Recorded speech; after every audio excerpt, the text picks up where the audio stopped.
All right, family. I'm gonna just say peace and black power, family. You already know what it is, though. I want to give you a double dose of the music. Turn it up then. Oh yeah. Welcome to Sonetta Studios. We don't get no better than consciousness info. Sonetta TV7. You keep it hot 24/7. You got that back for 102.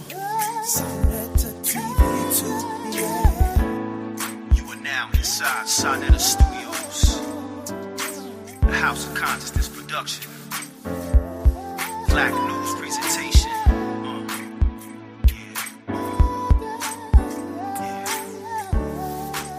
Sonetta. All right, peace and black power, man. Peace to everybody out there, man, on this Tuesday evening. And you already know I got the fire coming in right now. Elder Yara.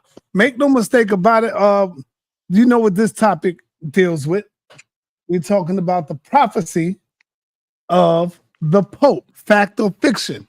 You know, we want to go hard on this topic, but you know, YouTube holds us back from really speaking out. See, we can call each other niggas all day, but when it comes to this, they're not going to allow us to bang and tell the truth, even though it's the truth. They're not going to allow us to do that. So we got to be careful on how we speak on them, about them, because they ain't going to allow that. And I don't want to get flagged. They already blocking me anyway, you know. So I start off by saying, rest in peace. Rest in peace to the Pope. Oh, man. Rest in peace. Yeah. All right. Oh, man. Damn, Tahuti, why are you calling me now? Call is not private. It will be recorded and may be monitored. If you believe this should be a private call, please hang up and follow facility.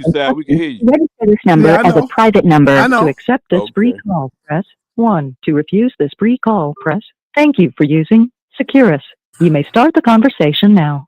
Peace. Yo, Tahuti, see? Remember I told you, I'm live right now. I'm live with my brother Elder Yara, and you always call me when I be live, man. This is it right now, brother. So anyway, what's up, man? You good? Yeah, I was a little under the weather, though. I'm a little sick at the moment. But it was crazy because I was just reading an article in the Rolling Stone magazine. About the Pope? No, about the Nature Boy. Oh, man. And I seen it. And when I seen his face, I said, man, I thought it looked familiar. But he wasn't around when I was out there. No, but he did wasn't. look like he was somebody from the neighborhood. Yeah. From out of Harlem. Yeah. And I seen. I said, "Wow, that was crazy." Hey, Tahuti, man. I'm gonna talk to you tomorrow, brother. I'm live right now. All right. Okay. Yep. I'll call you tomorrow. All right, my brother. Peace, man. Peace. All right. The caller has hung up. Hey,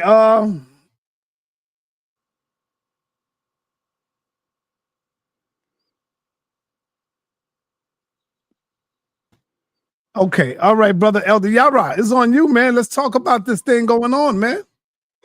Yeah, man, most definitely, man. All praise to the God of Abraham, Isaac, and Jacob, man. To our ancestors. Listen, man, this is it's funny that I had started putting this together a few months back, had it posted up on my channel. I was gonna go into it. I was gonna talk about the Pope and him blessing the Pachamama. If y'all familiar, anybody knows what the Pachamama is, it's like an indigenous deity of the Mother Earth. And so I was talking about how the Pope came out and actually prayed a blessing and prayed and actually bowed to the Pachamama. And so I was going, and as I was studying to talk about the Pachamama, I might even try to bring that up. So for those of you not familiar with it, I came across this this writing talking about the prophecies of the popes, and I thought it was very interesting at the time. And as I started doing a little bit of research into it, uh, lo and behold, uh, the Pope transition a few days ago, so over the weekend, and so I thought I just would bring it out for those who may be familiar with it, those who may not be familiar with it. Most historians, I would say, for the lack of a better term, consider it to be a hoax. But the thing of it is that this was written over or close to roughly 900 years ago. But when they call it a hoax, we start to see even those who have read any of Nostradamus' works. He also talks about this particular Pope, not necessarily Pope Francis, but the Pope that is to come after uh, Pope Francis, who recently passed away. And why? Because it talks about the Pope who's numbered at 267. So the 267th Pope, according to Nostradamus and according to other writings, and we'll get into it, dated back at least 900 years or so, they talk about that this is the Pope that is going to bring about world destruction and havoc. Not the Pope that just passed, but the Pope to come after this Pope, that this would be the end of the Roman papacy. And they actually give a name, which I believe is just an epithet, is symbolic, but they actually give a name of who this actual 267th Pope to come would be. But I believe in my research is simply just it's an idiom. It's simply just a symbolic name. And so I just wanted to read a little bit of that and get into that, and then not take very long, but have people come in. They want to discuss or have questions about it. If that's all right with you, Si, then we can do Yeah, that and let me chop ask it up. you. Yep. Are you saying that this is a ritual or something? What I'm saying is what they're saying, what they were prophesying is that this Pope is like the what the Bible would call the Antichrist, or what the Bible would call the son of perdition. Some Catholic writings are saying that this was the Pope after Pope Francis dies. Pope Francis is listed as the 266th Pope, Mm-hmm. and it's the 267th Pope that these prophecies allude to, who should be the son of perdition, or the Antichrist, or the one to bring about the destruction of Rome. And when they talk about the destruction of Rome, it's talking about the Roman Empire that still exists. See, most people think that the Roman Empire was destroyed and long gone, but it simply has not. It just actually uh, uh, became other nations, right, or even stronger nations. One of those nations being the Vatican, right? Most people don't know that the Vatican is its own city, on basically its own country. And so um, it's telling that those within the Catholic Church um, actually prophesied or wrote about this son of perdition, or this 267th Pope being the one to destroy uh, Rome itself, and actually bringing about uh, chaos and destruction to the world. That they themselves actually believe that. And I'll give you some more interesting details about it. So not specifically the Pope that just passed, but the particular Pope that is to be after him, that is to be elected after him. And so we know that's going to happen soon. So according to the prophecies, this newly elected Pope to come is the one to bring about destruction to the world. I can't hear you, sir. You're on mute. I'm like, yo, that's deep there, brother. That's heavy. That's heavy. Yeah. Oh man, shout out to my Malik Maccabees, man. What's up, brother? Okay. Yeah. Okay, so what's up, man? You ready for your slideshow? Yeah. Show the slides, man. I'm just gonna break it down for In Rock, okay for life. Yep.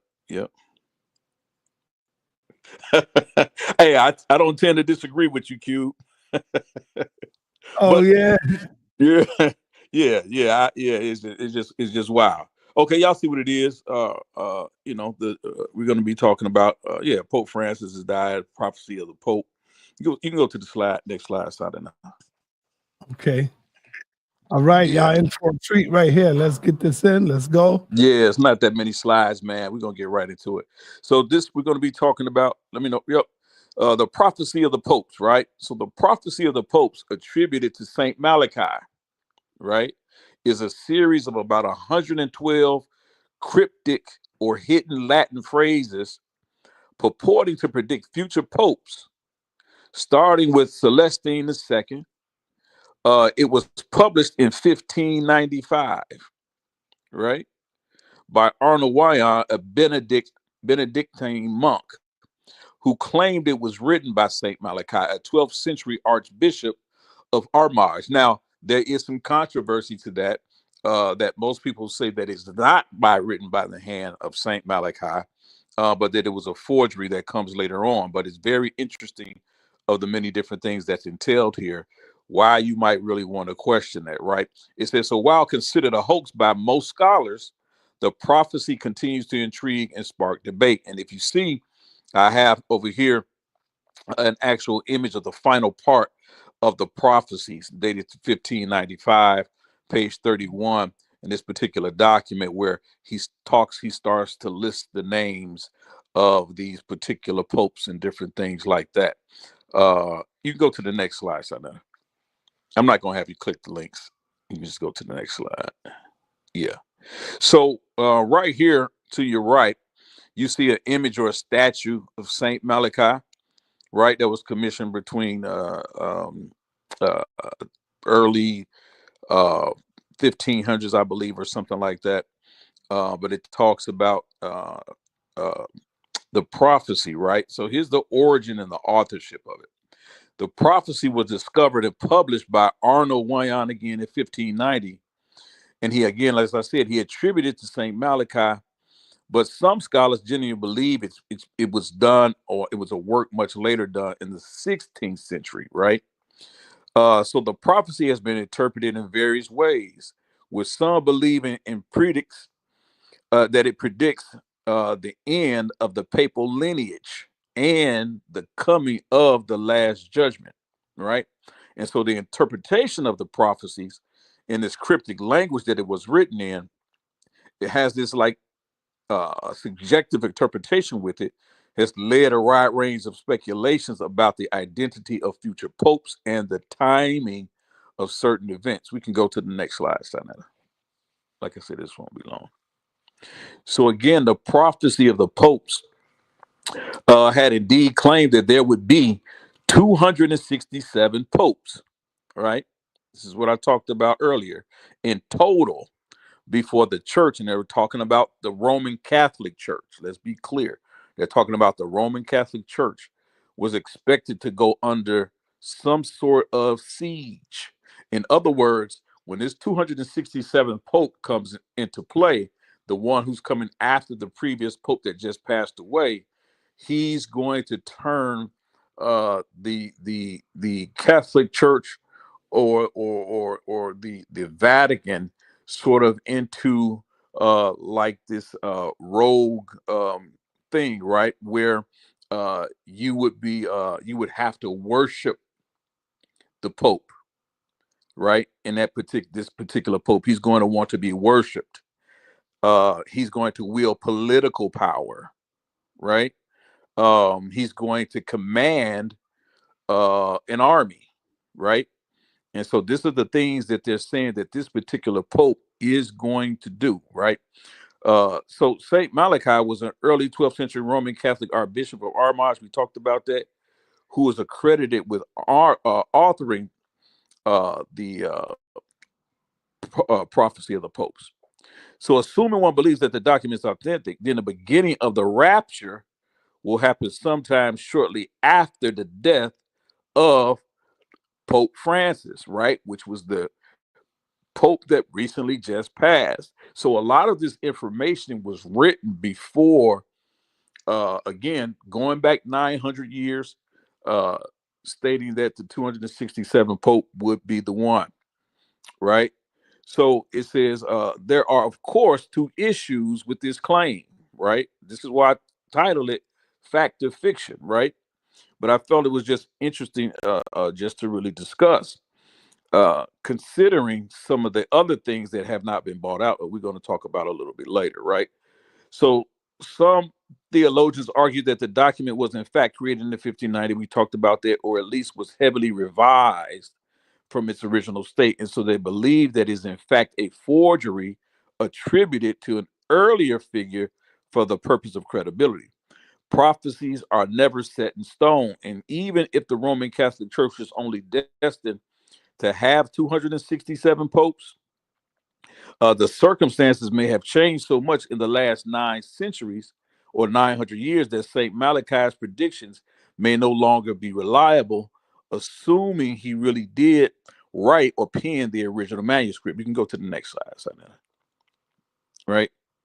So St. Malachi, with that said, the world is indeed starting to become a lot more intense, with global wars being waged in the age of nuclear missiles, overpopulation, technological advances that could potentially destroy humanity in ways that no one in any previous era could ever have. And this is sort of what they claim Saint Malachi was alluding to in this prophecies. This 267 Pope would bring about a destruction on the earth, a scourge, basically reigning from the Vatican, or reigning from that. He also he alluded to that the Vatican or the papacy would be moved actually from the Vatican and set up in Israel. And if you start to talk about a lot of and study the Catholic Church and what they're attempting to do with the popes, they actually even started to begin to talk about that, having a stronger presence in Israel itself, right? And so even as far back as 2012, some were predicting that the real date of the rapture would be in 2027. And they attributed this to a change in astronomical calculations, such as the swap of the Julian to the Gregorian calendar, to be the reason as to why the rapture is destined to happen within the next 3 years, right? Personally, I'm one of those people who believes that anything will happen is going to happen sooner or later. So I don't take too much into account in regards to these particular prophecies. But nonetheless, Pope Francis, was growing old, and I wrote this earlier, to a degree, and pulling some of the information. So Pope Francis is growing old, in fairly a pivotal moment in world history. So perhaps, the doomsayers have it right? These sort of end of the world type prophecies, these apocalyptic prophecies that you see. And again, as I mentioned, Nostradamus was one of those apocalyptic quote unquote prophets that actually predicted or talked about this 267th Pope to come, right? And they will have none other than the alleged foresight of Saint Malachi himself to thank for this revelation. So I believe, a lot of people took from whether this was a forgery or not. You can attribute it back to Malachi, Saint Malachi, but we do know that it's been around and in circulation at least 900 years or so. And I believe people have been gleaning from that to sort of put these things in place. Now, here's the important part, right? Here's the important part. The Pope, the 267 Pope that is to be named, as I said before, I believe it is a title, or it is symbolic, right? And the title that they gave to this 267th Pope, allegedly according to St. Malachi as well as to Nostradamus, they called him Peter the Roman, right? Peter the Roman. And one interesting thing as to why they named him or called him Peter the Roman is because in Catholicism, they held and believe that Peter in the Bible or the New Testament, or Saint Peter, was actually the first pope. So this title that they give here for this 267th Pope, or the Peter the Roman, basically is symbolic of the last Pope in regards to Peter in the Bible, which I said before, they considered the first Pope. So this is the first and the last, right? Do y'all understand the correlation that they're making here, right? And so this is sort of kind of their understanding of this, right? And so again, so let me get to the point where it talks about so they identify Peter the Roman as the final pope, right? And he will lead the church, right? But so for me, this is not a name, an actual name. So we wouldn't be looking for Pope Peter, but we don't know. They wouldn't be looking for a Pope Peter. I wouldn't be. I just think it's symbolic, right? And dealing with the last and final pope, right? Since Peter would be in the scripture would be the contrast. So according to the prophecy, Peter the Roman would be the final pope before Rome is destroyed, right? And that is interesting, right? Because the system that we're in now, a lot of us talk about Babylon, but that Babylonian system was carried on through the Romans, right? They sort of acculturated that Babylonian system, right? That system of debt and sin and conquering and different things of that nature. And when I talk about sin, you talk about sin as in debt. People don't realize that the original definition for sin was not sort of as the church fathers attributed to certain behaviors like gluttony and You lying. See what Malachi Maccabee wrote? What did he say? It's on the screen. Oh, you can't see it? Oh, I see it. Yeah. Absolutely. Yeah. And so these are the things. That it was made clear to me in this study. So I agree with my brother Malachi Maccabees. He's absolutely right that Peter was the first pope. They will tell you, you don't hear that a lot about when you're dealing with Catholicism and the Catholics. They don't say that a lot, but that is what they believe, right? And they even claim to have some of the bone fragments or the remains of Peter as well. I think they say they have a skull of Peter or something like that. They actually have his bones. But I just put down some of the links and sources where I was pulling some of this information from as I was reading and going through it. You can go to the next slide, Sanetta. Yeah, like I said, I'm just winding this up a little bit. It says, so the phrase Peter the Roman, this is what I'm alluding to. Here it goes. Appears in several interpretations of Nostradamus and Saint Malachi's prophecies, both of which are linked to the idea of the end of the papacy and the ultimate fate of Rome. Nostradamus, in one interpretation, foretold a Peter the Roman, who would be the last pope to reign, presiding over the church during the time of great tribulation. Similarly, Saint Malachi's prophecy of the popes also mentions Peter the Roman. Now, it is my understanding that both one of these, more so Nostradamus, is drawing from this Saint Malachi's prophecies of the Pope. I think he's drawing from that and writing his own prophecy out. So I don't believe prophesying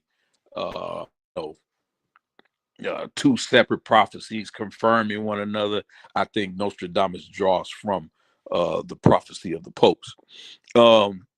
And similarly, St. Malachi's prophecy of the popes also mentions Peter the Roman as the last pope before the destruction of Rome, according to the Hindustan Times and the New York Post. And the reason why I'm having to do this, I'm some technical difficulties, but in that article, You're breaking up. You're breaking up a little bit. You're breaking up, Elder Yara. Oh, can you hear me now? Yes, I can hear you now. Can you hear me now? Can you hear me better? Yes, I can hear you better. You might want to say that over. Okay, great. So if you guys actually go to that Hindustan Times, I wish I had my screen shared. I could actually link and go to it. But they talk about it in the Hindustan Times and the New York Post. They talk about the coming of this Peter the Roman. So they are very aware of this particular prophecy, and believe it or not, they're watching for this. They're watching for this. And so out of that particular article from the Hindustan Times, which you see right there in red, it talks about the final entry surrounding Peter the Roman. Says the last pope will preside over the church during a time of immense turmoil, which will culminate in the destruction of Rome and the end of the papacy. In the final persecution of the Holy Roman Church, there will reign Peter the Roman, who will feed his flock. Let me wait till it come back up because it just went out.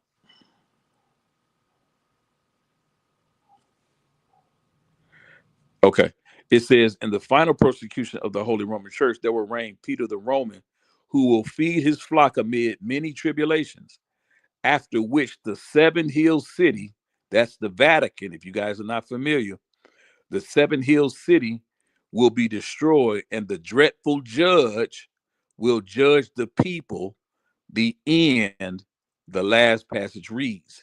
And so they have the Catholic Church has a similar apocalyptic tale to the New Testament as well as to the Old Testament, but they clearly have their own, right?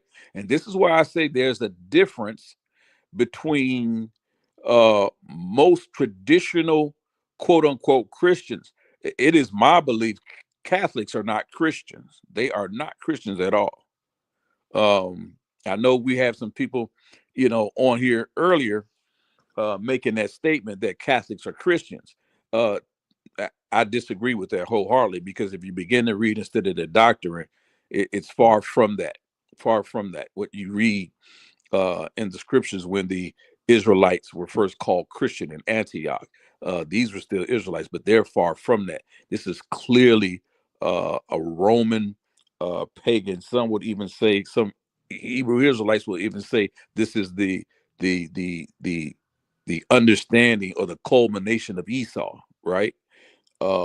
Because the Romans were given that epithet by some of the Jewish or Jewish rabbis, right? So next slide, Sanat. I think that's the last one. Yeah. So again, Peter the Roman, the phrase Peter the Roman is a symbolic name. And that's from my understanding, right? It's not a literal prediction of a specific pope's name. It is understood to represent the final successor of St. Peter, the first pope, who will lead the church through its final tribulations and ultimately face the destruction of Rome. The prophecies associated with Peter the Roman suggest a bleak future for the papacy and the city of Rome, with the destruction of Rome often interpreted as the collapse of the Roman Empire.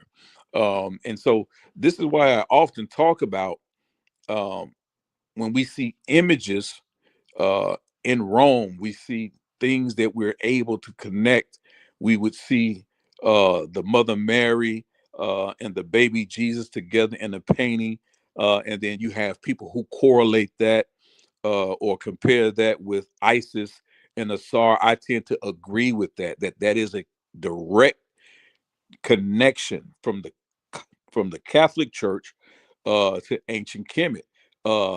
Beginning through the time of the Ptolemies, they sort of acculturated these Romans. They sort of acculturated these ancient Egyptian motifs, and so those depictions are pretty much one and the same. When you see people show that all the time.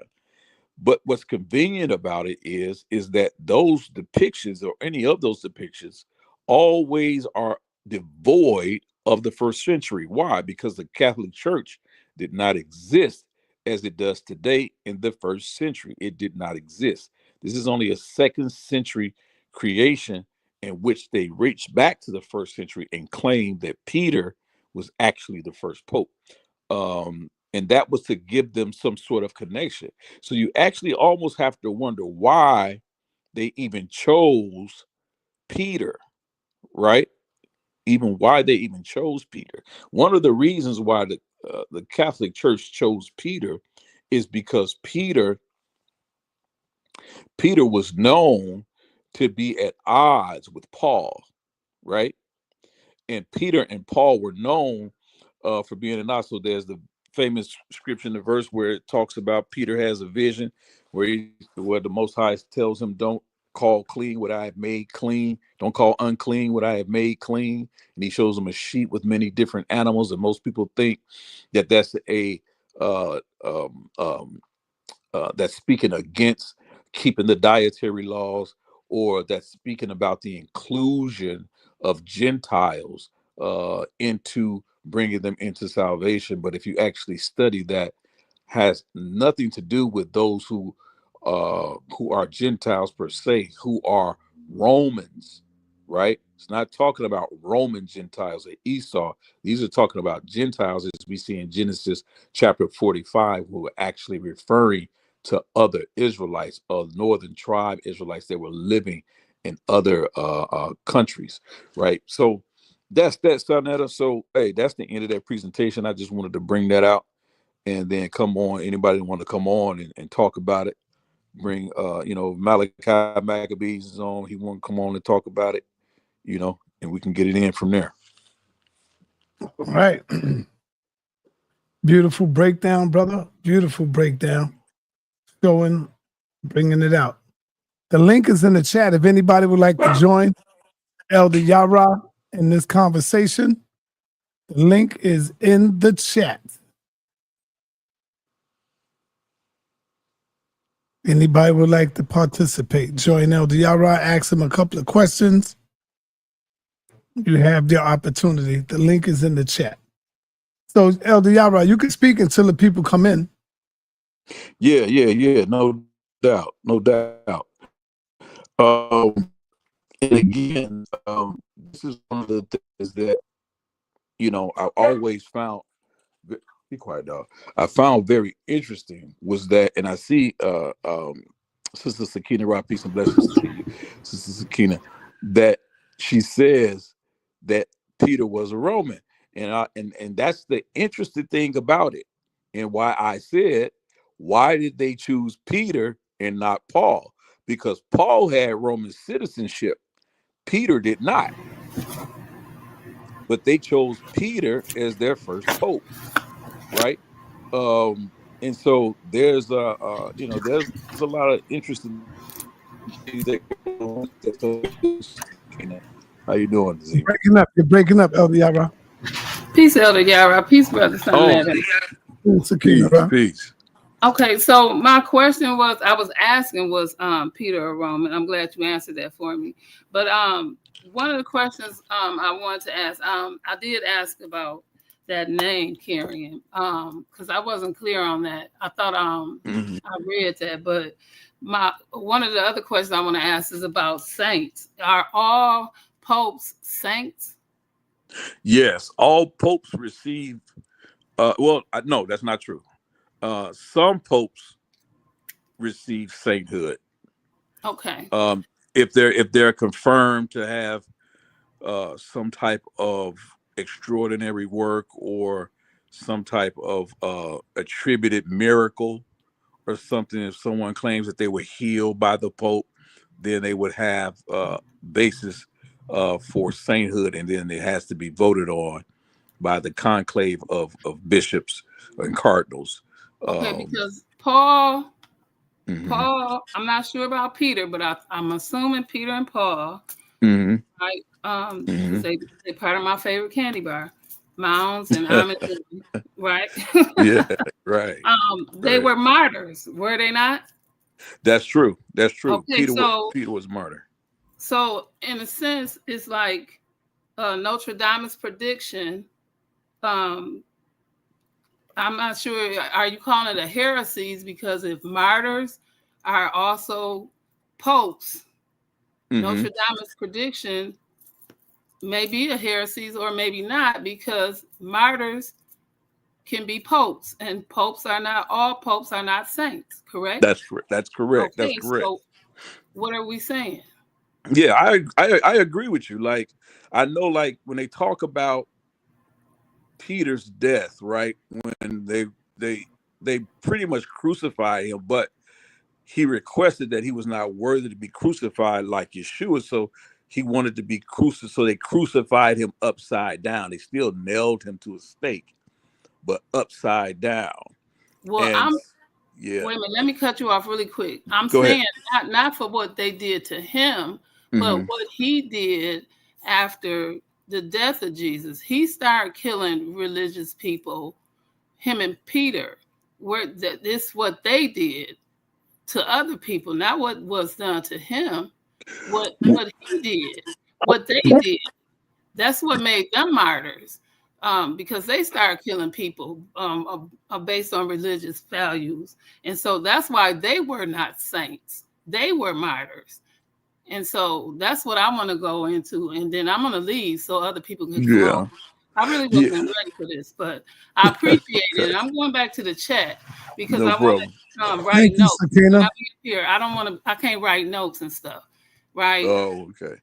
But that's my questions for you, if you don't mind. Yeah, no, that's a good question. I'm not familiar with Peter having anything to do with people being persecuted, but I do know Paul, as you stated correctly.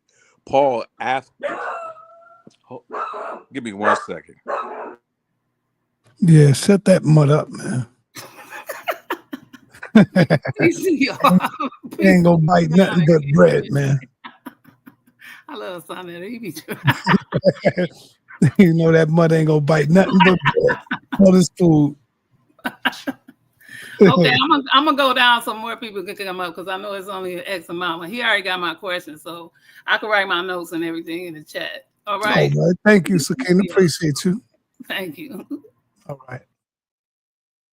My apologies. I'm back.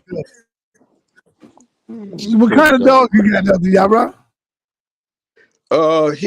This is my That's son's dog. Oh, your son. Okay.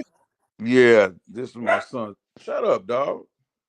What kind of dog you got? He's a what do you call it? A cockapoo. Cockapoo. A cockapoo. Okay. Yeah. My grandma had one of them. All he is a door. All he is a alarm. Oh, hey, Elder. Yes, sir. Those dogs are so mean. Yeah, they are. He mean. He mean. They are.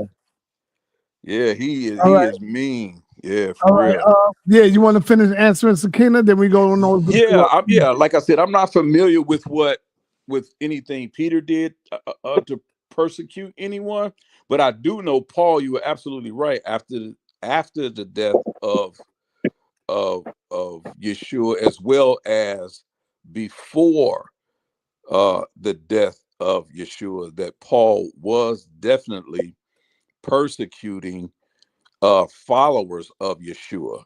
And so oftentimes this is why I laugh when people try to make the argument, well, Peter, Paul never met Christ. Well, that doesn't make him a contemporary. They still were contemporaries. He just never physically met him, but he knew of him, had to know of him, or else he wouldn't have been persecuting Christians. So, but as more to her point, it is because I believe, and she makes a good point, is because of what I believe Paul, in that stance of persecuting quote unquote Christians or quote unquote Israelites, is the reason why they chose Peter. I think they wanted to keep that argument or keep Peter in there in that illusion, because they didn't to try to use anyone else outside of Peter would have been very difficult for them to maintain during that particular time. A common lessons of this new doctrine that they had built, which became to be known as Catholicism. All right, King J, you got a question for him? Yeah, I do. Peace to the panel. Peace to Keon. Peace to Elder Yara. Peace, King J. Definitely love your presentation. I watched it from the beginning, took some notes, so I do think I have an intelligent question to ask you. Yes, sir. So I actually looked at your source, read it. Correct me if I'm wrong, but it said was it not from the Hindustan Times? Yes. Okay. I read it, right? So I would have a couple of little pushbacks for you, because according to my knowledge, it says that the prophecy of the popes was starts with not Peter but Celestine II in 1143. Yeah, it does. There's at the very beginning of my presentation, I show a slide where I show that's the list of the prophecies, and I actually named him in that first slide, Celestine II. Okay. And So but you're absolutely right. Go ahead. If I wouldn't say it started with Peter, but with him, Saint Malachi is the one who kind of came up with that, the phrases, like 127 of them. Yeah. And if we started at 1143 BC date and go up, it's the 900-year prophecy. It would take us to about 2043, right? So yeah, it's actually the prophet. It's actually the Peter the Roman is the next, like you say, the next pope. That so through 2027. So, but that's not. I just didn't. So were you saying that Peter was the first pope, or I mean, this prophecy started with Peter, or? No, it didn't start. It's well, Peter being the first pope is how they start their count. Okay, that's how they get to that number 267. Peter is number one. Not with Celestine II, because I'm thinking that started with Celestine II as the first number one, and they're counting from the 1143 BC forward to now. Yeah, and see, that's the issue that I have, and brother Malachi Maccabees said it as well. Like they don't. That's why I said they don't really say it often, but that's what's in their literature, that they believe that Peter is actually their first pope. That's what they say. But for whatever reason, they're real sketchy about it. But when it comes to Celestine II, that does seem to where you start those cryptic messages that they attribute to Saint Malachi began to start with him. So you're absolutely right. Okay. That was it. Yeah, all right, absolutely. Brother Keon, you on the call, brother Keon. What up, Keon? What's good, sir? What's good? Yara, King J. How y'all doing? How y'all doing? Keon was good, fam. Peace. Nothing much. Just I wanna Went off again.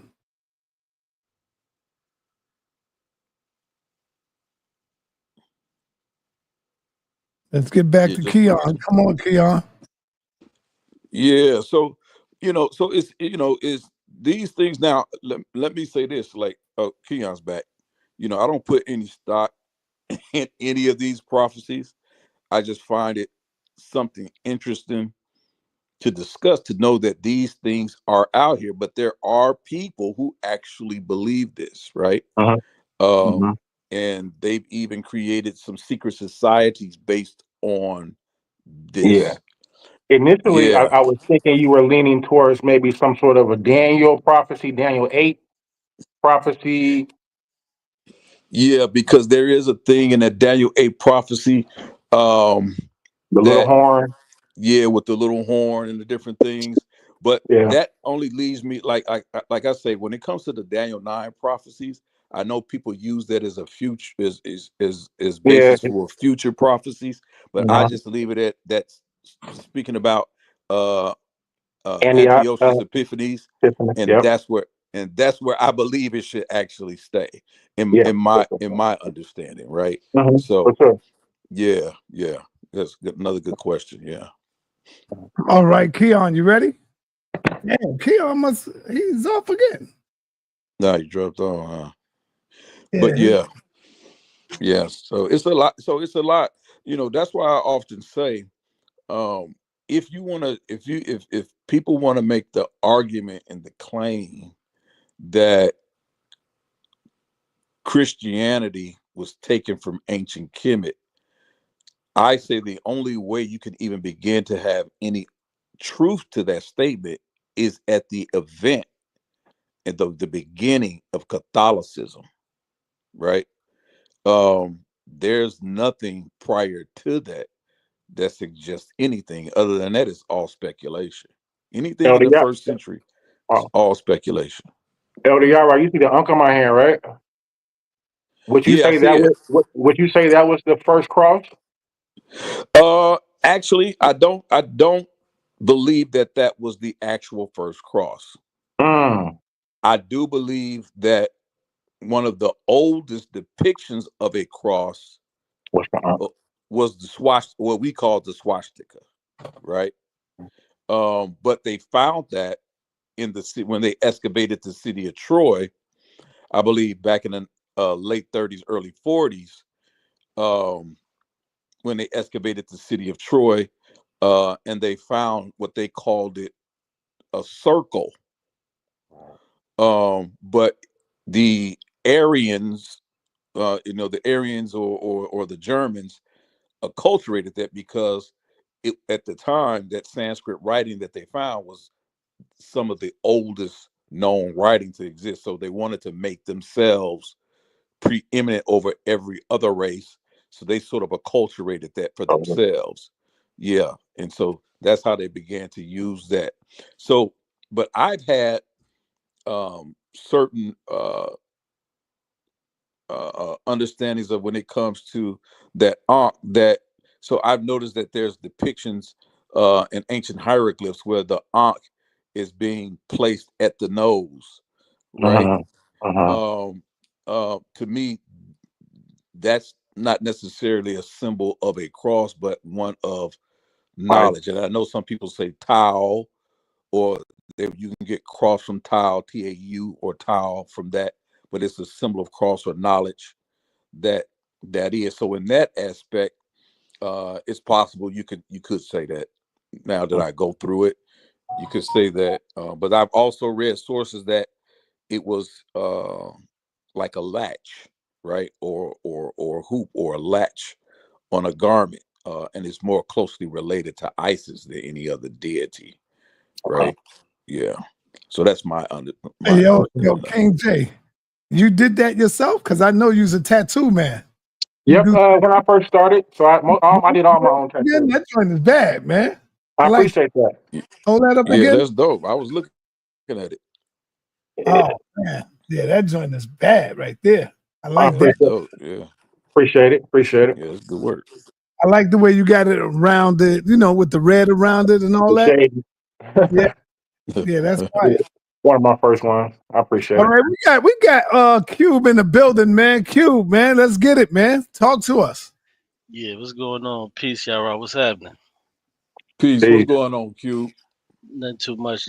Peace to the panel. Now, I just had a question off of something you said. You said that you don't think that the Catholic Christian What makes you come to that conclusion? Say that one more time. I'm sorry. Yeah, you said that you don't think that, or you don't look at Catholics as Christians. I'm asking, like, what made you come to that conclusion? Well, one of the reasons is because they don't really follow a Bible.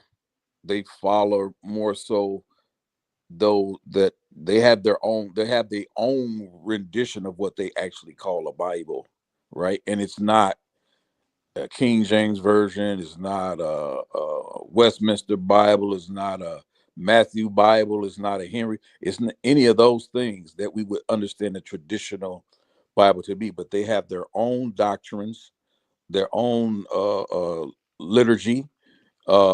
They actually do give preeminence to the Queen of Heaven. They will tell you that it's just Mary holds some type of preeminence or special place, but they actually venerate these deities. The Bible talks about worshiping idols and images, so you clearly see them praying to Saint Peter or Saint Paul and Saint Malachi. They actually pray to these statues, right, for different things and different needs. So they have a saint for healing, they have a saint for wealth, they have a saint for food, they have a saint for safe travels. All of that is antithetical to the biblical narrative when you talk about worshiping of idols. And that's why I brought out earlier how the Pope was worshiping this sort of indigenous deity of this Pachamama statue not too long ago. So that's the reason why I say that. I don't consider that to be Christian. Right, but not wouldn't, but I thought the tenet, the main tenet of Christianity was the belief in the death, burial, and resurrection, and that isn't it? Because like to me, I think it's a sect of Christianity, but I don't know, that's not, from what you just said. To me, that's just not enough for me not to call them Christians, because they still believe in the death, burial, and resurrection. Right. You know what I'm saying? So like, I don't. Yeah. Okay. Go ahead. I'm sorry. I mean. No. That's pretty much it. No. That's it. Yeah.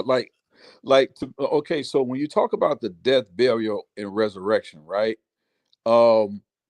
Muslims do, to a degree.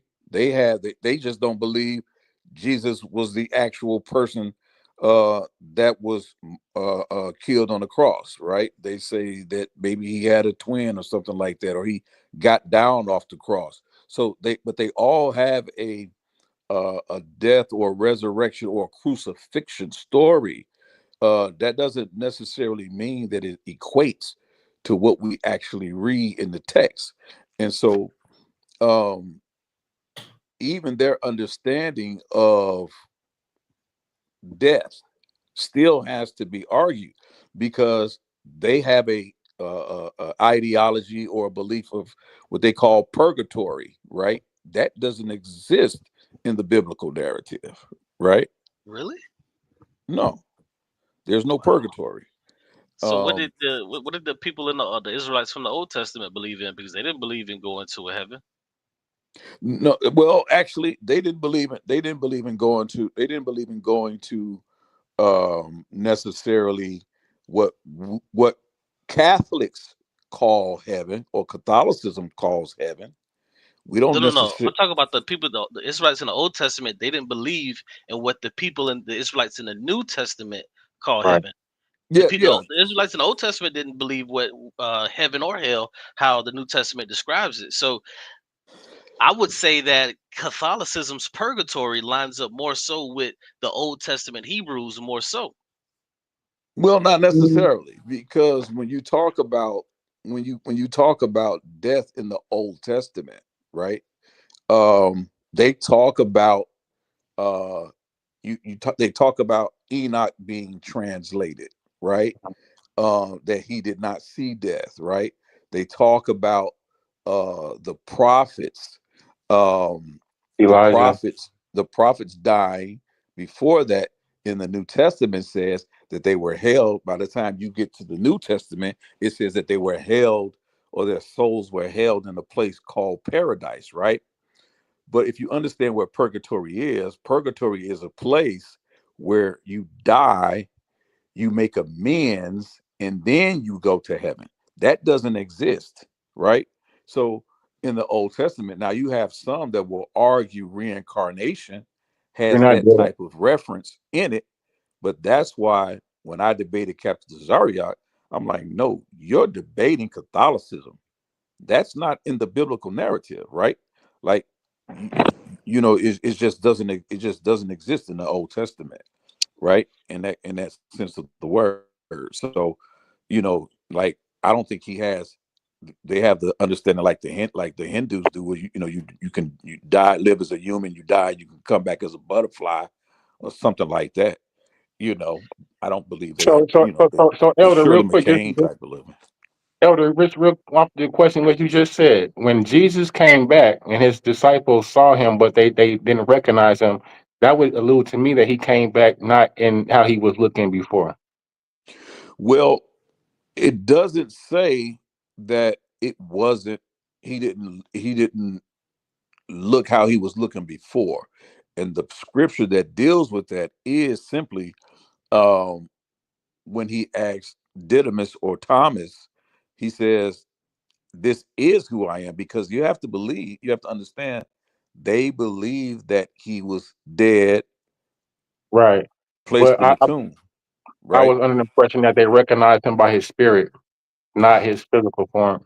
Well, again, the biblical narrative talks about him appearing in the midst of them, or him walking with them, or certain ones, and it wasn't until later that they recognized who he was, right?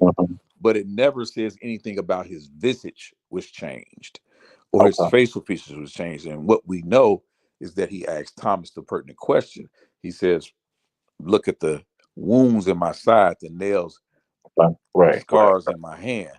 So clearly, if his hands didn't change and his pierced side didn't change, I don't see why his face would change. See, that would be, that would be, a great fantastical story. Now, for me, there's a whole symbolism that goes with that, but that's a different lesson and a different teaching, right? So. Well, I got a question there. So Yeah. back to what I was asking. So if you're saying that Catholics aren't Christians, then would you say that the Hebrew Israelites are more Christian than the Catholics? Oh yeah. You said Hebrew Israelite Christians being the Catholics? Yeah, would they be more Christian than the Catholics are? Oh, absolutely, 1,000%. So 1,000%. Okay, so the Christians believe in the Holy Trinity, right? No. There are some modern day Christians do, but not biblical Christians did not. Well, no, I'm going somewhere with this. Oh, because, okay. Yeah, I'm going somewhere. Okay, I'm getting ahead of you. Okay, I got you. No, it's cool. Christians today believe in the Holy Trinity. Yes. So does the Catholics. Yes. But the Hebrew Israelites don't. Yes. No, but listen, hey, Cube, check it out before you go on. The Muslims, if you listen to Farrakhan lately, you will only hear Christian rhetoric. They don't even teach, you know what I'm saying, out of the Quran anymore. The Nation of Islam is teaching out of the Bible. Have you heard them lately? Yeah, it's he's always done that to a degree. Yeah. They've been doing that? Okay. Yeah, he's always done that. Okay. Yeah. Okay, Christians believe in the divinity of Jesus, right? Yes, some Christians do, yes. Yeah, well, the Catholics do too. Do the Hebrew Israelites believe in the divinity of Christ? Some do, some don't. But you see where I'm going though, is that from what I'm looking at, I see Catholics being more Christians than the Hebrew Israelites, because the majority of Hebrew Israelites, they think that Jesus was just born of Mary. They don't believe that he is actually the Father, because how can you believe in the Holy Trinity and not believe that Jesus is divine also. You see what I'm saying? Yeah, and So I agree with you. You can't. And so this is why I teach that you talk about Holy Trinity. First of all, we don't see the use of that term Trinity in the Bible at all. But what they have done is they've added, again, as I said before, they've added those comedic elements in. By the time you get to the Catholics, they'll begin to talk about they'll begin to talk about Father, Son, and the Holy Spirit, or the Holy Ghost, are one in three different personages, right?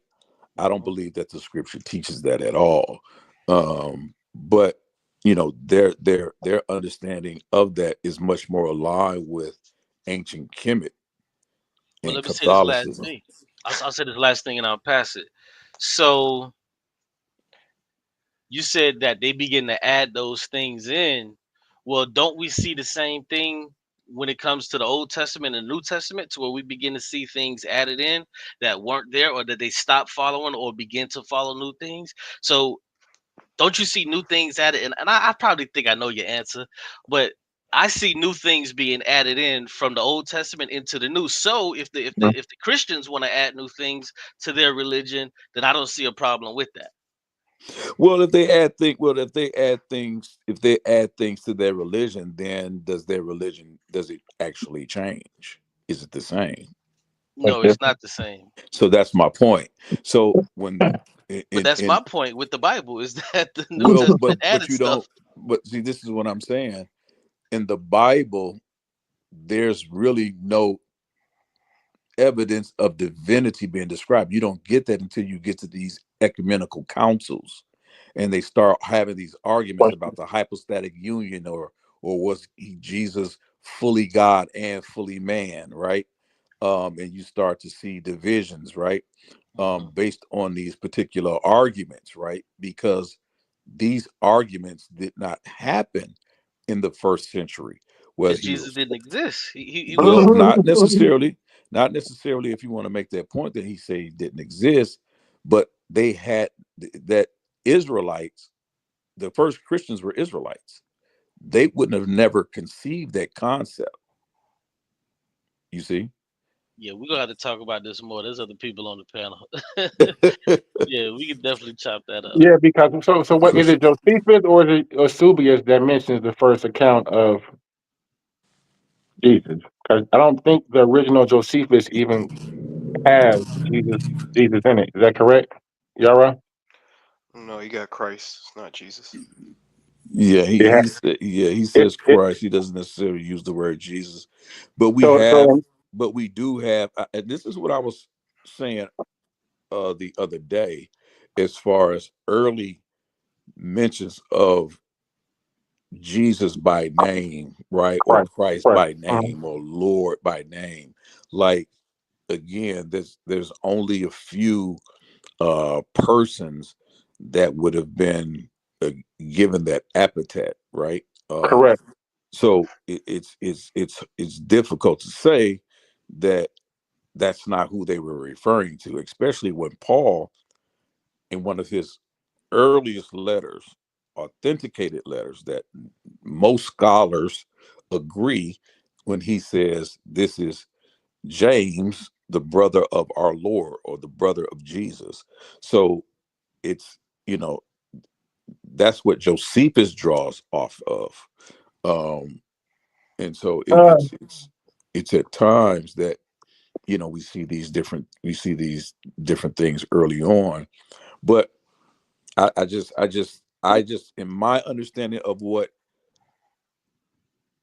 first century Christianity was versus what we see by the time we get to the second century, late first century, early second century, and the advent of Catholicism, it's clearly not the same. It's built on ancient Kemetic practices and understanding their motifs. Yeah, I would agree. Just like that, there's, let's pass it to somebody else. I'm sorry, I don't even want to keep talking. There's nothing to argue with. He said what he said. Oh yeah. What's up, Elder Yara? My All stuff. right, hold on, Keon, because you kept coming in and ducking in. I don't know what's been going on with you, man. Well, I was just trying to explain it, but go ahead. I'm gonna bring on Nepal first. See if she got peace, Queen Nepal. Then I'm gonna come to Shalom. Thank you so much, Star Knitter. Because peace to Elder Yara, the panel, Cube, Keon. I can't see anybody else, but my battery is going to die anyway. I just want to make a comment. Great presentation, Elder Yara. And I want to add something. No worries. This is great because in 2000, I just want to see what you think about this. In 2017, I had put together this documentary about the end of the Reformation under that Pope, this Pope that passed. It was a 500-year mark from, it was from 1517 to 2017. And I forget when he actually became Pope. It was right around that same time, right? Right, so right the around 2007, 13, I think. 2013, 13. Right. Okay, well, nonetheless, they had an entire procession, a huge convention in Switzerland, in Zurich, I believe, with the head of the Protestant church came together with the Pope, and they said the Reformation has ended. I always ask, like, why is nobody making a big deal about that, right? Yeah. So the Reformation actually ended in 2017. The church came together. The Catholic Church was is officially the head of the Protestants. Whether, I don't know, the Protestants want to come kicking and screaming, but it's true. Now look at this right here. Protestantism under Calvin in Geneva, or I think it was either Zurich or Geneva, but nonetheless, it was in Switzerland. It was established. It wasn't under Calvin, actually. I forgot the guy's name. It was Heinrich somebody, but it was in 1525. That's another 500 years. And, you know, people say, yeah, so that was 1525. So look at these 500-year marks. Now, I don't know a lot about that prophecy that people were throwing around like, oh, the 500 years are up and the 500 years are... I don't subscribe to that, but there definitely is some significance with these popes. The church, basically the Roman Catholic Church, is sweeping, you know, the world, saying, okay, we're coming back as the number one leaders. And then I just want to add this last part, and I'll listen in because StreamYard drains my battery. This last part is this. If you look at the District of Columbia, you look at the Vatican, and you look at Geneva, those are all specific, how do you say it? They're not, Geneva isn't sovereign anymore, but they used to be, but they're all sovereign from the other countries that they're within, like the Vatican. And so we got to keep our eyes on things like that, like the Vatican, District of Columbia, Switzerland, in Geneva. So I just wanted to add those pieces. I'm not saying whatever, but I did want to see what you think about it. Thank you for letting me add that. I'm gonna get out of StreamYard, but I just want to hear your feedback on that. And peace to everybody. Thank you. Peace. Yeah, that was great input, because one of the things that she mentioned, Sister Nepal mentioned, I want people to remember when she mentioned Heinrich, right, in 1525. Do you guys remember the other day when Jabari and Sankofa and the new Dr. Reggie was on? Jabari showed a picture that was created, that was done by Heinrich, which shows Jesus in the middle with the two Marys on the side, and he correlated that to the two Marys with the Jed pillar in the middle or something like that, holding up the sun. See, this is what I'm saying. Like, those guys always connect back to ancient Kemet. These Roman Catholics, they always stretch back to the imagery of ancient Kemet. So I don't deny that those things are the same, but it's not the first century Christian movement where it began. It has no connection to it. That's why they can't ever show you anything in the first century. Okay. So Elder, you're saying that they're drawing straight from Kemet, not drawing from Christianity itself, correct? Exactly. Okay. Exactly. They're drawing straight from ancient Kemet. Okay. When you talk about Catholicism. So this is why, again, the image of Mary and the baby Jesus looks just like the image of Isis and Heru. That's the reason why they look the same. You're referring to the Black Madonna, right? Exactly. And if you notice, if you study, the Black Madonna is still very prevalent and prominent in Europe. And guess who go and bows down to that Black Madonna? Those popes. Yeah. The Catholics, they worship that Black Madonna. And guess what? It's only a depiction of Isis. But they refer to it as Mary, the mother of Jesus. This is why I was saying to Cube, I don't consider them to be Christian, right? I just don't, because they have a completely different belief system.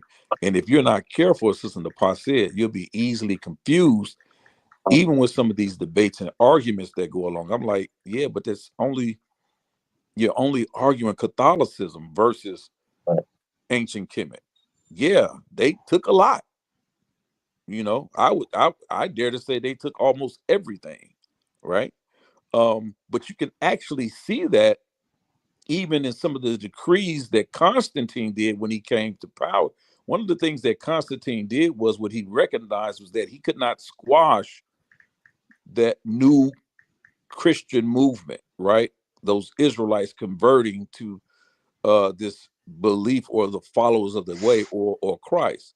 So what he did was, instead of destroying because what was happening is these converts to Christianity were no longer going to these Greek and Roman temples and paying, right, and leaving tribute.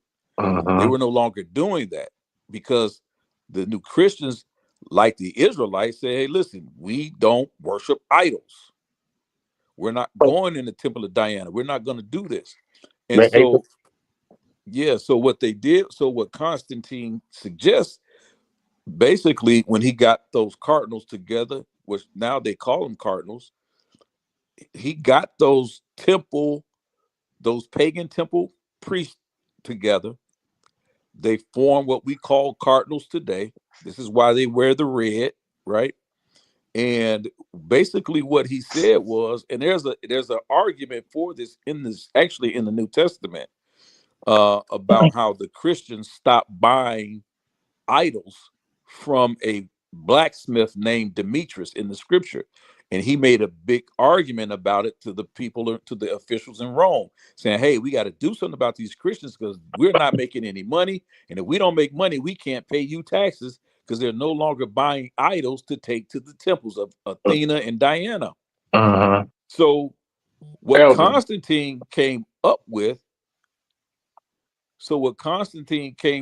is basically saying, listen, instead of them worshiping Jupiter and these depictions of these Greek and Roman statues, we're going to leave the statues in these temples and we'll just rename them after the apostles. We'll just name them after biblical figures. And so this is how you get the introduction of quote unquote Catholics praying to St. Peter, St. Paul. St. Peter was originally the same depiction of the statue of Jupiter, right? Or Zeus.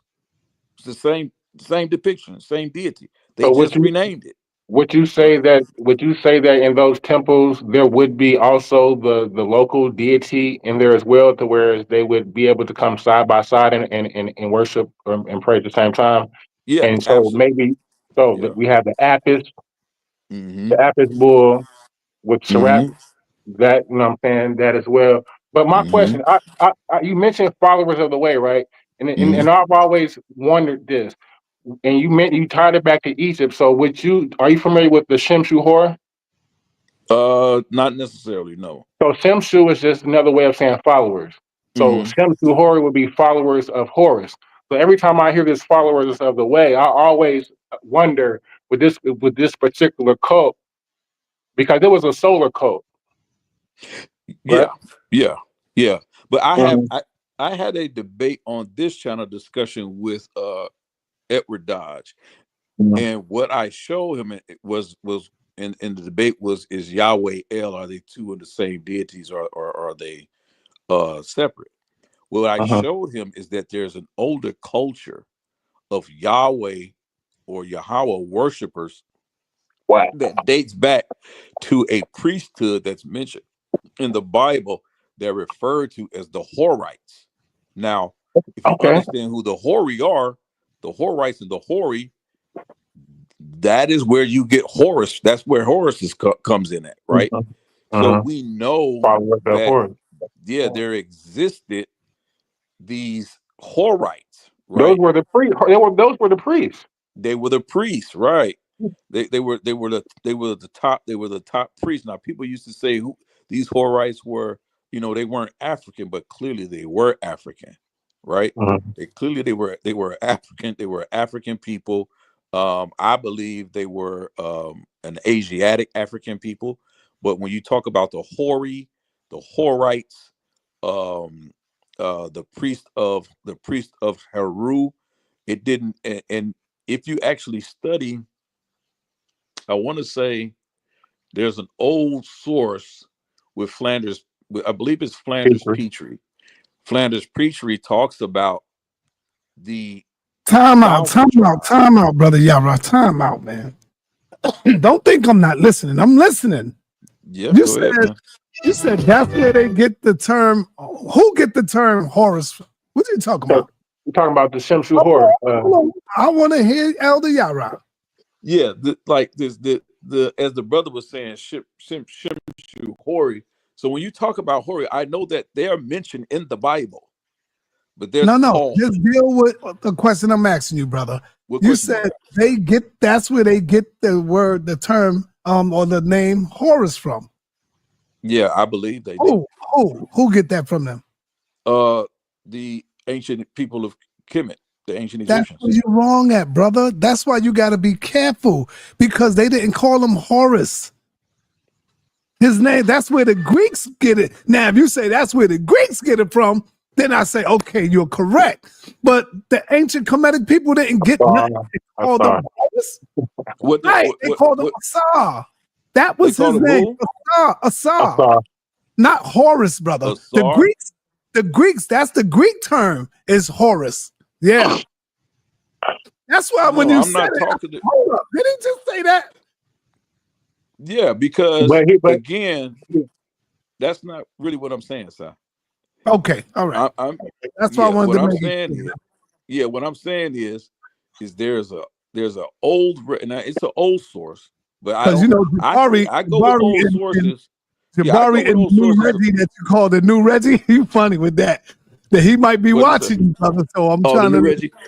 Oh yeah. Yeah, brother. They could be watching you, man. Yeah, that's great. But again, Flanders Petrie, I believe it's Flanders Petrie, he talks about the Elamite tribe. And he says that it is the Elamites who introduced the falcon bird, that falcon-headed symbol into ancient Kemet. Now, those people, the Elamites, were a people that were connected to the Hori tribe, or the quote-unquote Horites, which is the Greek term. So they go back thousands and thousands and thousands of years. But I always tell people, even when you're reading in the Bible, all you're really reading about, to a degree, is warring priesthoods. They were always at war with each other, and the Bible just gives us a depiction of which priesthood actually won out that battle, right? And so this is why it talks about the tribe of Judah, and the scepter or the kingship shall never leave from the tribe of Judah, because the tribe of Judah is the tribe that won out in the biblical narrative. That's a fact. Y'all right. Quick question. So listen, I'm reading this earlier today, right? So I don't know if you're familiar with this, right? So there seems to be two Judahs, two Yoedas, right? There's a northern one, right? So when we're talking about, so basically I came to this knowledge because I'm specifically studying Chaldeans and Aramaeans, Chaldean history. So when I'm studying the Chaldean history, they are the northern. When we're talking about the Hittites up there next to in Turkey, next to Haran and Aram, that is where. So, but what in Aramaic is so Judah is Aramaic. Weda, that's Aramaic. The word back then, when we find it, will be under Samal, Somali, like Samal, Samal, and it's actually it's a language, but it's a Semitic speaking. They're Chaldeans. That's Chaldeans. This is the Chaldean history and where they came from before they went into Mesopotamia about 800 BC. Right. Right. And So that would be correct. Yeah, that would be correct because what we see. Okay, go ahead. No, go ahead. Finish your thought. I don't want you to lose your thought. So is Judah ben Benjamin, the sons of the south, and then is Judah Bar Samal, and that's the northern kingdom of Judah. And so what happens is the reason why it's important that you give that date, because we know specifically according to the biblical narrative around 900, 930 BCE, this is when the northern tribe and the southern tribe of Judah split. Okay. After the death of King Solomon. Right.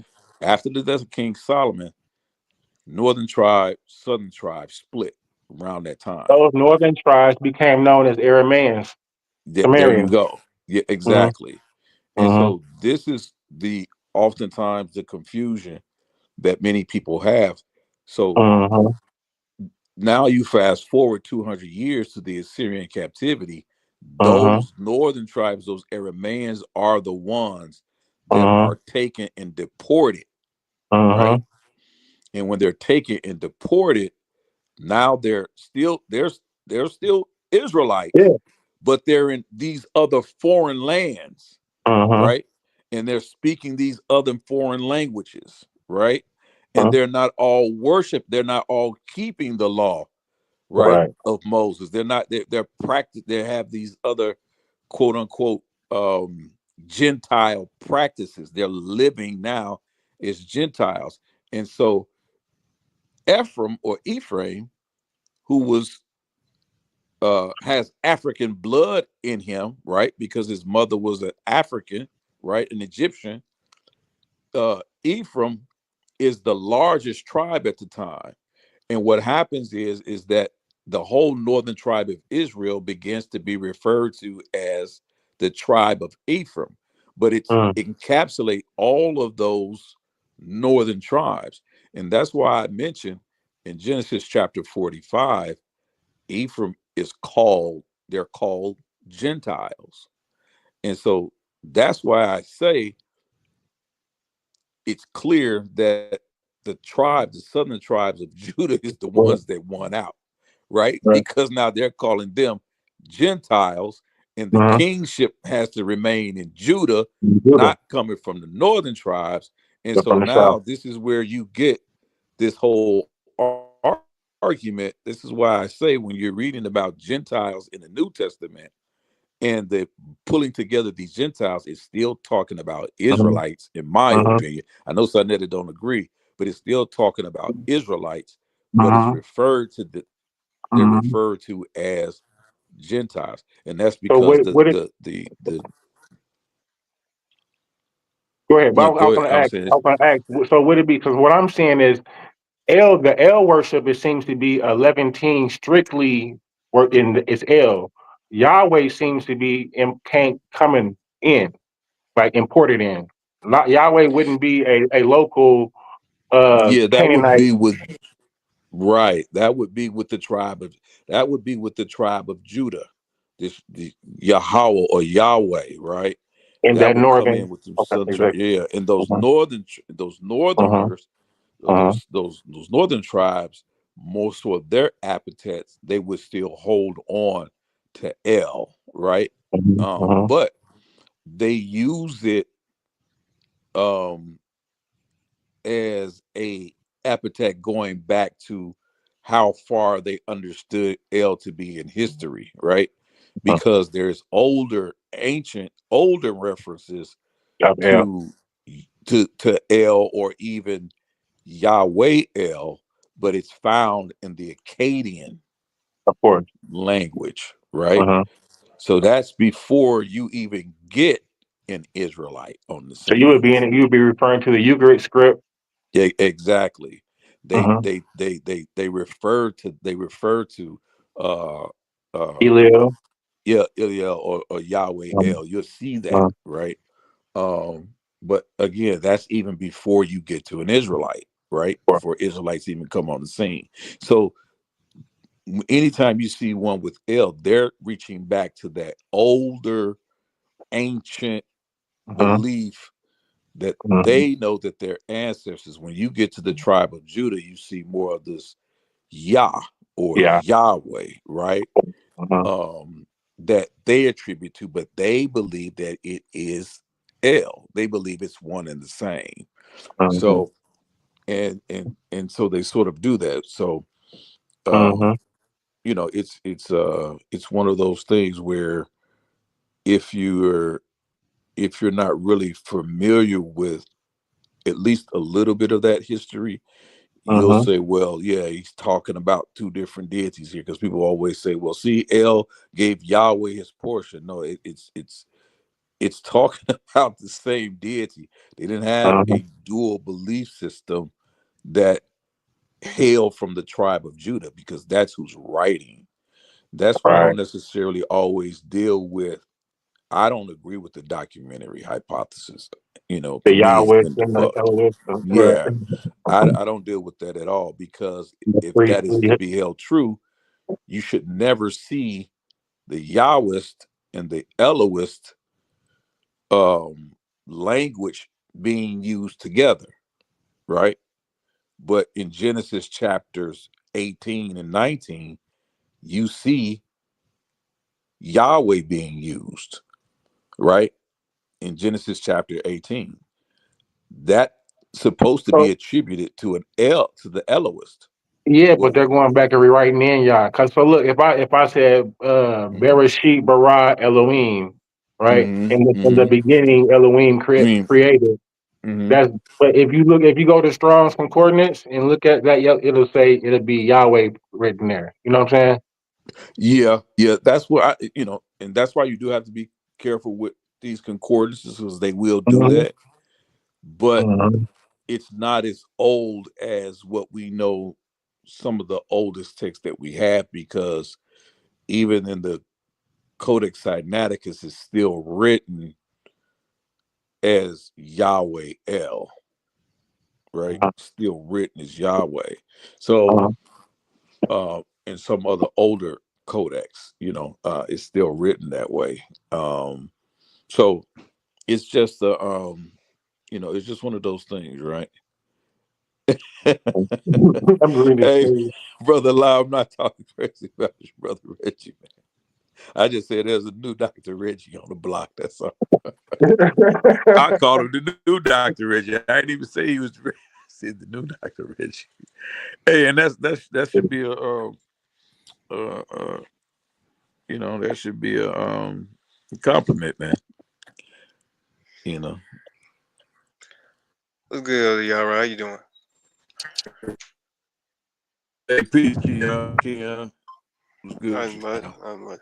Hey, I got a question, right? So you said something that was interesting to me. What was your reasoning Did as I to lose why? Nah, you can hear me? Oh man, I always start messing up every time I start talking, man. I don't think they want me to talk today. Yeah, I can hear you now, though. Okay, can you hear me now? You hear me? Yes, sir. Okay, there we go. Yes, sir. So so what was your explanation again of why they picked Peter to be the Pope? Well, I think at the time, Paul's writings was very much so still controversial to a lot of people, right? And then by the time you get to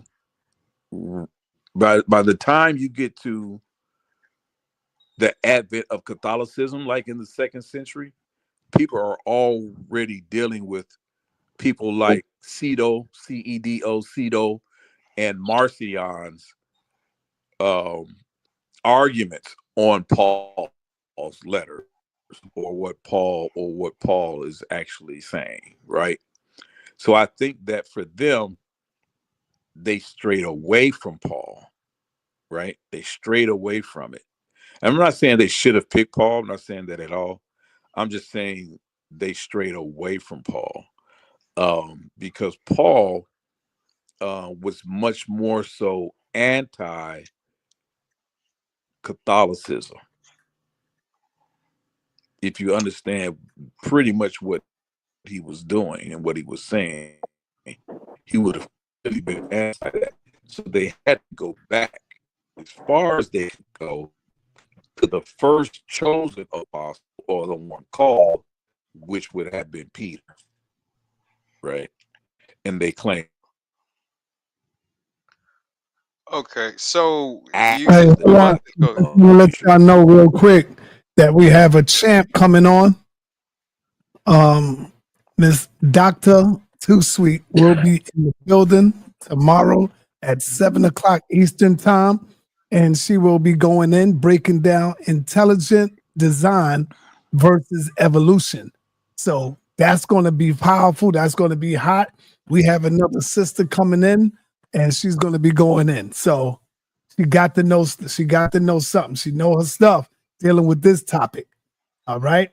So Dr. Too Sweet, she's a champion on Paradigm Shift channel, DMG. She's a champ over there. So y'all be looking Shout for out her. to DMG. Yeah, she's coming. Yeah. She's coming. So y'all be ready for that tomorrow at 7 p.m. Eastern time. Go ahead, brother Keon. Sorry, brother. Oh yeah, no problem, no problem. So in Matthew, right, Eliah, right, because this is my understanding. In Matthew, supposedly Jesus actually talks to Peter and says, "Peter, upon this rock I should build my church." So my understanding is that that's basically the basis of why they picked Peter to be the first pope per se. And then I mean, even in Acts, you can see Peter already being a leader per se of the evolving church, right?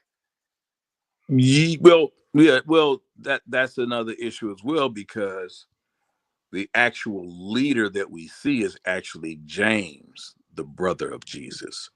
He's the actual leader. Some even call the meeting between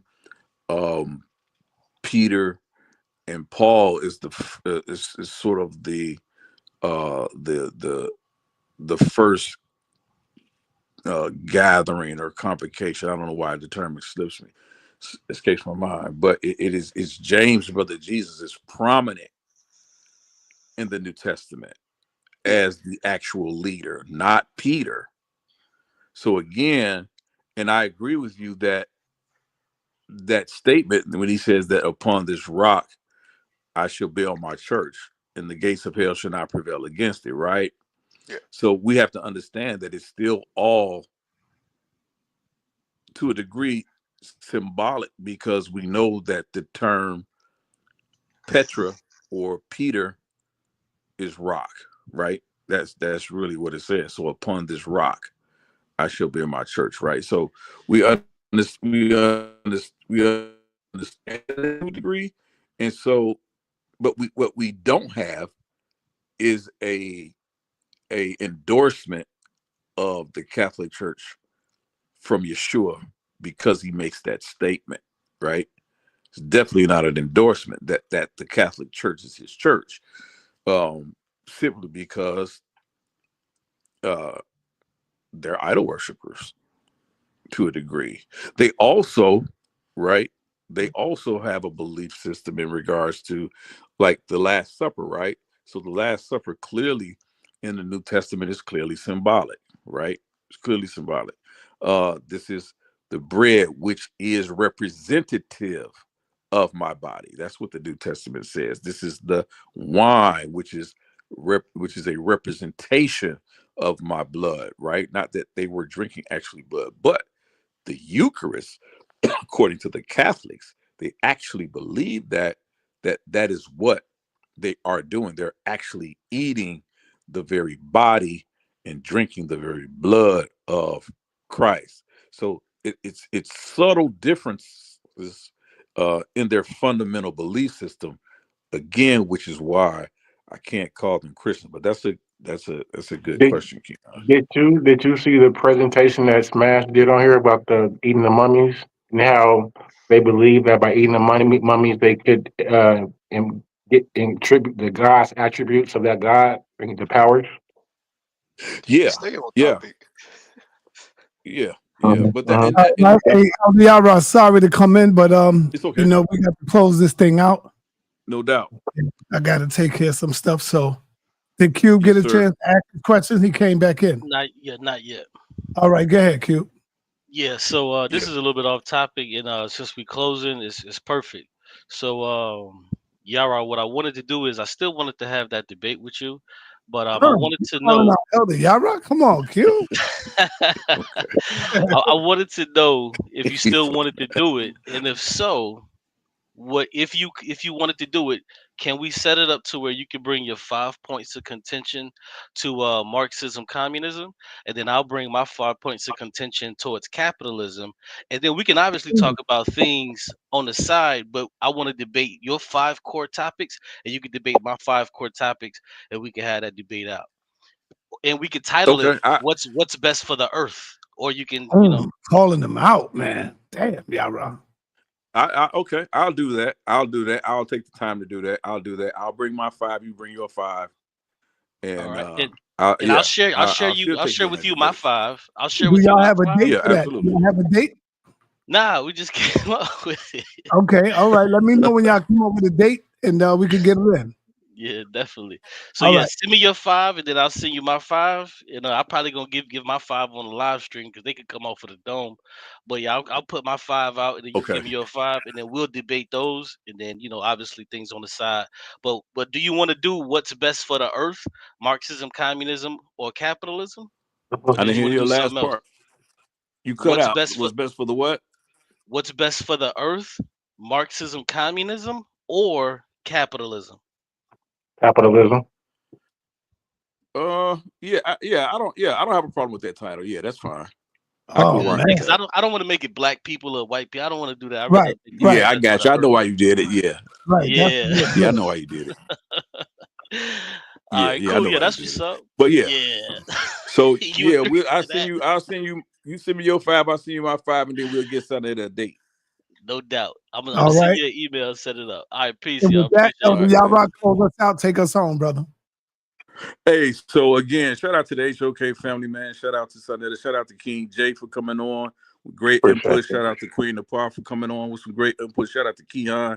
Shout out to Cube with some great input. And I just wanted to bring something out there that I thought the people would find some entertainment in and get some understanding. Go do some research. It's a whole lot more that has to do with this.